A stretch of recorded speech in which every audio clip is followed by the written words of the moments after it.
Fordow, நாடன்ஸ், இஸ்ஃபெகான் இந்த 3 அணு மையங்கள்லையும் அமெரிக்காவுடைய ராணுவ விமானம் வந்து அங்க வந்து குண்டை போட்டு அழிச்சிருக்கு.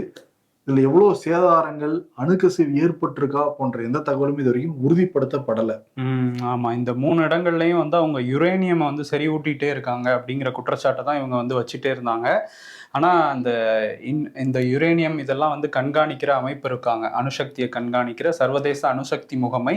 அப்படி எதையுமே அவங்க பண்ணல. அதாவது அணு குண்டை தயாரிக்கிறதுக்கான எந்த நடவடிக்கையிலையும் அவங்க ஈடுபடல அப்படிங்கிறத சொல்லியிருந்தாங்க. பட் அமெரிக்கா என்ன சொல்றாங்க அப்படின்னா, அவங்க அதோட இறுதி கட்டத்துல இருக்கிறாங்க. அணு ஆயுதத்தை தயாரிக்கிறதுக்கான இறுதி கட்டத்துல ஈரான் இருக்கு அப்படின்லாம் சொல்லியிருந்தாங்க. இந்த நேரத்துல தான் இந்த யுரேனியம்லாம் வச்சிருக்கிற இடங்களான இந்த 3 இடங்கள்ல தாக்கியிருக்கோம் அப்படிங்கிறத அமெரிக்கா வெளிப்படையா அறிவிச்சிருக்காங்க. பட் அணுக்கசிவு இருக்கு அப்படிங்கிற மாதிரி இதுவரையும் எந்த தகவலும் இல்லை, நீங்க சொன்ன மாதிரி.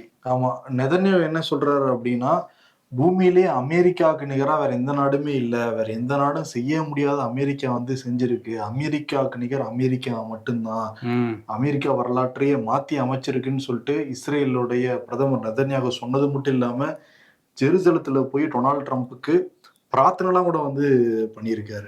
ஆமா, ஒரு பாராட்டு விழா வைக்கிற மாதிரி தான் அவர் பேசிட்டு இருந்தாரு. அந்த அளவுக்கு பாராட்டி இருந்தாரு ட்ரம்ப்பை. ஏன்னா அவர் நீண்ட காலமா இதுக்குதான் அமெரிக்கா இதுக்குள்ள வரணும், ஈரான் மேல தாக்கணும் அப்படிங்கிற பிளான் வந்து அவர் கொஞ்சம் கொஞ்சமா கொண்டு வந்து இன்னைக்கு ட்ரம்ப்பை வச்சு அதை நடத்தியிருக்காரு. ஆமா, இது என்னன்னா அமெரிக்கர்களுக்கே பல பேருக்கு பிடிக்கவே இல்லை, ட்ரம்ப்போட கட்சியை சேர்ந்தவங்களுக்கே பல பேர் விருப்பமே இல்லைன்னு தான் வந்து சொல்றாங்க.